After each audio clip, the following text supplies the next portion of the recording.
akan menjelaskan tentang wawasan Nusantara.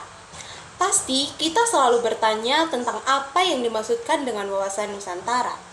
Jadi, wawasan Nusantara adalah sebuah konsep yang mengacu pada pandangan dan pemahaman tentang bangsa Indonesia sebagai negara kepulauan yang terdiri dari ribuan pulau, suku, budaya, dan bahasa. Konsep ini sangat penting dalam konteks kebangsaan dan pembangunan nasional. Bagaimana dasar pemikiran wawasan Nusantara? Jadi, dasar pemikiran wawasan Nusantara yang pertama adalah keberagaman budaya, di mana mengakui keberagaman sebagai kesatuan yang utuh, mendorong dialog dan toleransi antara budaya. Yang kedua adalah negara kesatuan. Hal ini menegaskan Indonesia sebagai negara kesatuan yang utuh dan tidak terpisahkan. Yang ketiga adalah kondisi geografis, di mana mempertimbangkan posisi geografis Indonesia yang strategis dan pertahanan dan pengolahan wilayah.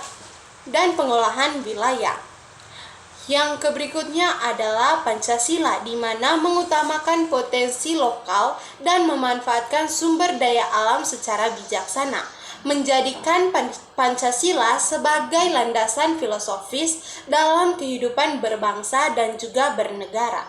Dalam wawasan Nusantara juga ada yang namanya asas kedudukan. Nah, yang pertama adalah kesatuan wilayah. Indonesia dipandang sebagai satu kesatuan yang utuh meskipun terdiri dari ribuan pulau. Yang kedua adalah keadilan sosial. Nah, Indonesia di sini setiap individunya berhak untuk mendapatkan akses yang sama terhadap sumber daya dan kesempatan yang ada dalam negara. Yang ketiga adalah keberagaman budaya. Indonesia menghargai segala perbedaan suku, bahasa, dan tradisi sebagai kekayaan bangsa. Yang keempat adalah kemandirian dan ketahanan nasional, di mana mengutamakan potensi lokal dan memanfaatkan sumber daya alam secara bijaksana. Nah, dalam hal implementasi wawasan Nusantara dapat kita implementasikan dalam hal pendidikan atau dalam bidang pendidikan. Misalnya dengan mengintegrasikan nilai-nilai wawasan Nusantara dalam kurikulum pendidikan nasional. Yang kedua, dalam bidang ekonomi, misalnya itu dengan mendorong pembangunan ekonomi yang merata dan berkelanjutan di seluruh wilayah Indonesia. Yang ketiga, dalam hal bidang budaya, misalnya dengan mempromosikan dan melestarikan keberagaman budaya sebagai kekayaan nasional. Yang keempat adalah dalam bidang pertahanan, dengan meningkatkan ketahanan nasional melalui strategi dan perubahan yang komprehensif. Yang kedua, saya akan menjelaskan tentang ketahanan nasional yang dimulai dari pengertian ketahanan nasional itu sendiri. Jadi, yang dimaksudkan dengan ketahanan nasional adalah kondisi dinamis dari seluruh aspek kehidupan bangsa yang mencangkup potensi dari sumber daya manusia, sumber daya alam, ekonomi, sosial, budaya, politik, dan pertahanan yang memungkinkan suatu negara untuk menghadapi dan mengatasi berbagai ancaman, gangguan, tantangan, dan hambatan yang dapat merusak keberlangsungan hidup dan eksistensi negara tersebut. Ketahanan nasional bertujuan untuk menjaga dan memperkuat kesatuan serta integritas negara, baik dari luar maupun dari dalam negara sendiri. Nah, apa sih tujuan dari ketahanan nasional?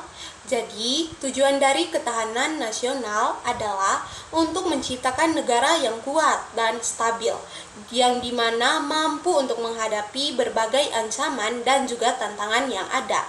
Secara lebih spesifik, tujuan ketahanan nasional mencangkup yang pertama adalah menjaga kedaulatan negara. Dengan memiliki ketahanan yang baik, negara dapat menghindari dan mengatasi intervensi dari negara lain. Yang kedua, meningkatkan rasa persatuan dan kesatuan. Jadi, ketahanan nasional berfokus pada penguatan nilai-nilai kebangsaan yang dapat mempererat ikatan antara warga negara.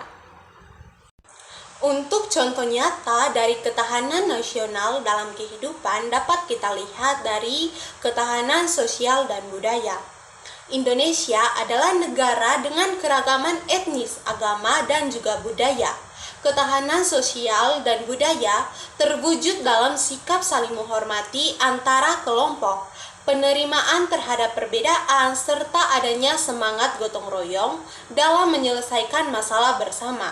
Contoh nyatanya dapat dilihat dari upaya menjaga persatuan melalui peringatan Hari Sumpah Pemuda yang menumbuhkan rasa kebangsaan dan juga identitas negara bersama. Yang ketiga, kita akan membahas tentang politik dan juga strategi nasional. Nah, untuk pengertian yang pertama, kita akan membahas tentang pengertian dari politik itu sendiri. Jadi, politik di sini adalah proses pengambilan keputusan dalam suatu kelompok atau masyarakat yang dimana melibatkan berbagai kepentingan. Dalam konteks negara, politik mencangkup cara-cara di mana kekuasaan dan sumber daya dikelola, serta bagaimana kebijaksanaan publik ditetapkan dan dilaksanakan. Yang berikutnya adalah pengertian dari strategi nasional itu sendiri. Strategi nasional adalah rencana jangka panjang yang dirumuskan oleh suatu negara untuk mencapai tujuan-tujuan tertentu dalam berbagai bidang seperti ekonomi, pertahanan, sosial, dan budaya. Strategi ini mencangkup langkah-langkah yang harus diambil untuk menghadapi tantangan dan memanfaatkan peluang yang ada. Untuk penyusunan politik dan strategi nasional, perlu memahami pokok-pokok pikiran yang terkandung dalam sistem manajemen nasional yang berdasarkan ideologi Pancasila, Undang-Undang 1945, wawasan Nusantara, dan juga ketahanan nasional. Landasan pemikiran dalam manajemen nasional sangat penting sebagai kerangka acuan dalam penyusunan politik serta strategi nasional, karena di dalamnya terkandung dasar negara, cita-cita nasional, dan konsep strategi bangsa Indonesia. Politik dan strategi nasional juga memiliki hubungan yang erat, di mana politik berfungsi sebagai landasan untuk menetapkan tujuan dan kebijakan negara, sementara strategi nasional adalah cara untuk melaksanakan kebijakan tersebut. Politik menentukan arah dan prioritas, sedangkan strategi memberikan langkah-langkah konkret untuk mencapai tujuan yang ditetapkan. Contoh nyata yang dapat kita lihat dari politik dan juga strategi nasional, misalnya dalam hal demokrasi, di mana mencakup berbagai aspek seperti kebijakan pemilihan umum, penguatan lembaga demokrasi, dan partisipasi masyarakat dalam pemilihan umum yang dilaksanakan. Contohnya termasuk juga dalam penyelenggaraan pemilu yang adil, pengembangan ruangan politik untuk masyarakat sipil, serta upaya untuk meningkatkan kualitas demokrasi yang ada. Misalnya dalam penyelenggaraan pemilu yang adil, misalnya itu dalam pemilu serentak yang diadakan pada tahun 2024 ini sebagai ujian bagi demokrasi Indonesia. Kebijakan untuk memastikan transparansi dan akuntabilitas dalam proses pemilihan, serta pengawasan independen untuk mencegah kecurangan dan meningkatkan kepercayaan publik mengenai hal demokrasi yang dilakukan oleh pemerintahan Indonesia. Yang terakhir, saya akan membahas tentang identitas nasional. Jadi, pengertian dari identitas nasional adalah suatu karakteristik, nilai, dan simbol yang membedakan suatu bangsa dari bangsa lainnya. Identitas ini mencakup aspek-aspek seperti bahasa, budaya, sejarah, agama, dan tradisi yang menjadi ciri khas suatu negara. Identitas nasional berfungsi sebagai pengikat masyarakat dalam satu kesatuan yang lebih besar, menciptakan rasa kebersamaan dan solidaritas di antara warga negara. Unsur-unsur dari identitas nasional seperti bahasa. Jadi, bahasa merupakan alat komunikasi yang penting dalam membangun identitas nasional. Bahasa resmi suatu negara seringkali menjadi simbol persatuan dan kebanggaan nasional untuk suatu negara. Yang kedua adalah budaya. Budaya mencakup seni, musik, tarian, dan tradisi yang diwariskan dari generasi ke generasi. Budaya lokal yang kaya dan beragam menjadi salah satu pilar identitas nasional. Yang ketiga adalah sejarah. Sejarah bangsa termasuk perjuangan kemerdekaan dan peristiwa penting lainnya membentuk narasi kolektif yang memperkuat identitas nasional. Yang berikutnya adalah agama. Agama dapat menjadi bagian penting dari identitas nasional, terutama di negara-negara yang memiliki mayoritas agama tertentu.